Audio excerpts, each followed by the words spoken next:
itu, saya kemarin diprovokasi oleh Pak Agus Faisal ini untuk mengikuti tes, ya Agus Faisal, Agus Salim, untuk mengikuti tes advokat di KAI.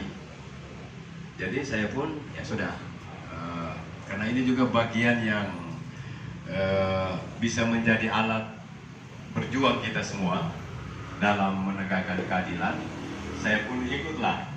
Kami ada kurang lebih 16 orang kemarin ya ikut itu. Tapi kemudian setelah saya mengikuti itu, banyak diakses oleh teman-teman karena ada pemberitaannya di media. Terus saya punya kakak menelpon ke saya. Kebetulan saya punya kakak itu, dia di pengadilan tinggi bekerjanya. Mungkin teman-teman semua sudah kenal barangkali kalau ada yang namanya Fajra, Haji Fajra Sunusi. Kemudian dia bilang begini sama saya, "Dek, kau itu tidak perlu lagi tes advokat karena kau itu sudah pernah disumpah oleh pengadilan tinggi." Memang seingat saya itu mungkin sekitar 15 atau 20 tahun lalu, saya memang sudah mengikuti tes kepengacaraan pada waktu itu. Dan memang sudah diambil sumpahnya di pengadilan tinggi. Cuma setelah itu saya tidak mengurusnya karena terlibat di politik lah, kira-kira begitu ya. Sudah jadi pimpinan dewan waktu itu, bos, kan begitu.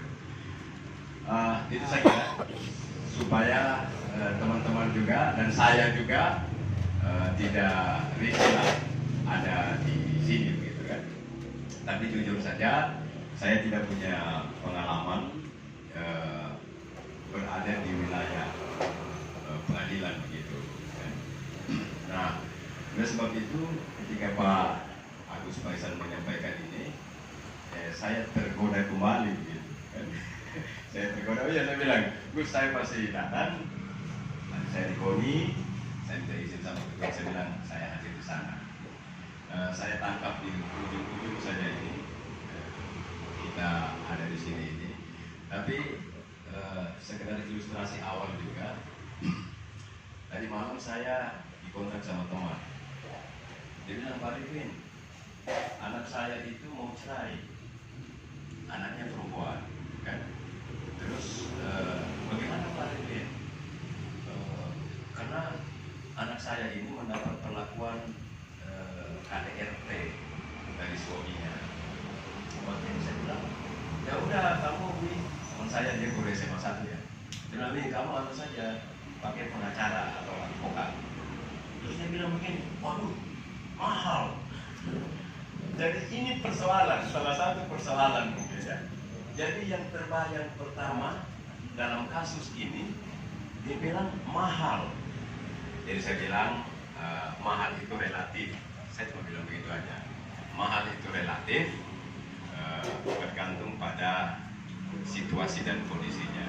Tapi saya bilang yang penting itu adalah bagaimana seorang advokat tampil membela kliennya, tentu dengan mengedepankan unsur kemanusiaannya.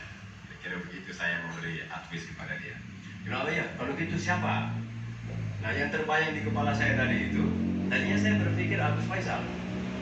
Tapi saya pikir, Agus ini kan dia lebih fokus, lebih konsen ini kan pada persoalan-persoalan yang tidak ada berkaitan dengan orang macarai begitu. Dia tidak suka kayaknya. Yang terbaik di pikiran saya itu, kebetulan sama-sama dengan saya di Partai Golkar, itu Arif. Oh. Ya, Arif dia kenal mungkin ya. Saya telepon dia. Oh ya, dia bilang, "Pak Revin, nanti saya coba, saya kasihlah berhubungan." Jadi itu sekedar ilustrasi saja ya. Tapi mungkin begini,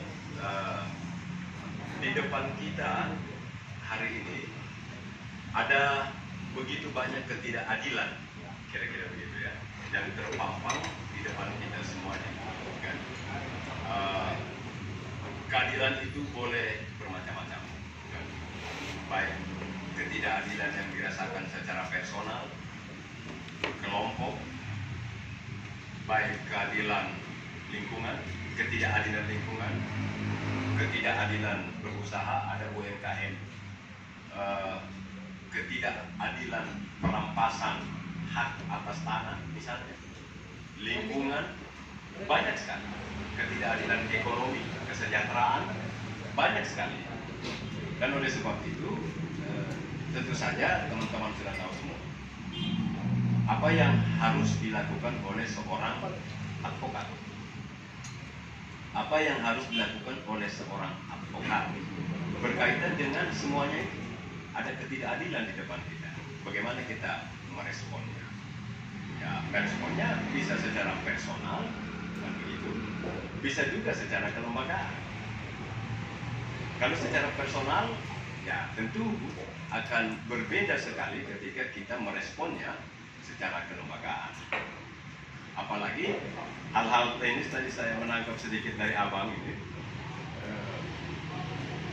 Proses misalnya di kepolisian dan lain sebagainya. Tapi saya yakin, percaya teman-teman yang lebih paham, lebih tahu persis begitu. Karena ini sudah menjadi keseharian begitu. Nah, bagi saya yang baru ini, ya saya lebih melihat bagaimana kita bersama-sama menumbuhkan rasa kepercayaan kepada warga negara atas hak-haknya. Jika hak-haknya itu terabaikan oleh negara, jika hak-haknya terabaikan oleh aparat penegak hukum tentu saya dalam hal ini ada kepolisian, ada pengadilan, dan ada advokat begitu kan. Itu adalah bagian dari penegak hukum gitu. Oleh sebab itu, ini harus dilakukan terobosan-terobosan sehingga harkat, martabat, dan kehormatan setiap insan advokat itu dia berada dalam posisi yang sejajar begitu kan. Tentu ada undang-undangnya kan. Dia berada dalam kesejajaran. Tidak boleh seorang advokat itu diremehkan oleh siapapun.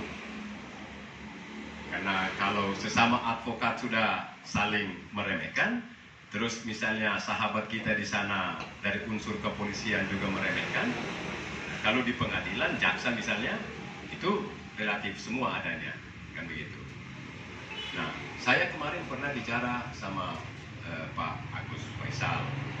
Saya bilang, bagaimana kita juga tampil, tadi saya sambung sedikit ini Pak, ada unsur edukasi. Saya bilang, Sulawesi Tengah ini kan terdiri dari 13 kabupaten dan kota. Masyarakat kita, kalau saya tunjuk ujung timur misalnya, ada di Banggai Kepulauan, dan atau ada di Morowali Utara, tahukah mereka terhadap hak-hak dan kewajiban mereka? Saya jawab sendiri aja, tidak tahu mereka. Wong orang yang juga sudah belajar hukum, kadang-kadang agak sedikit pleset-pleset, apalagi mereka misalnya, dalam tanda kutip begitu kan, pastilah mereka tidak tahu, tidak paham persis hak dan kewajiban mereka. Dan oleh sebab itu saya menyampaikan, saya pikir kita perlu edukasi tadi. Ya, kalau bahasa politiknya voter education, kira-kira begitu. Ya, voters kan begitu. Ada pelatihan paralegal. Saya mengusulkan itu kepada Bung Agus. Artinya pelatihan paralegal yang tampil di sana itu adalah para advokat ini. Tampil mereka untuk memberikan pemahaman tentang hak dan kewajiban di tengah-tengah masyarakat yang awam terhadap hukum dalam tanda kutip begitu. Nah, kalau ini menjadi agenda, ini bisa kita nanti beberapa tahun ke depan, petani-petani kita, nelayan-nelayan kita, pelaku-pelaku usaha kecil menengah kita, mereka paham, mereka tahu haknya, dan sekaligus mereka tahu kewajibannya.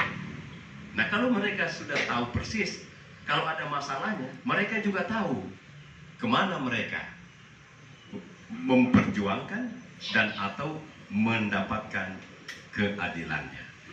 Saya kira itu dari saya. Terima kasih.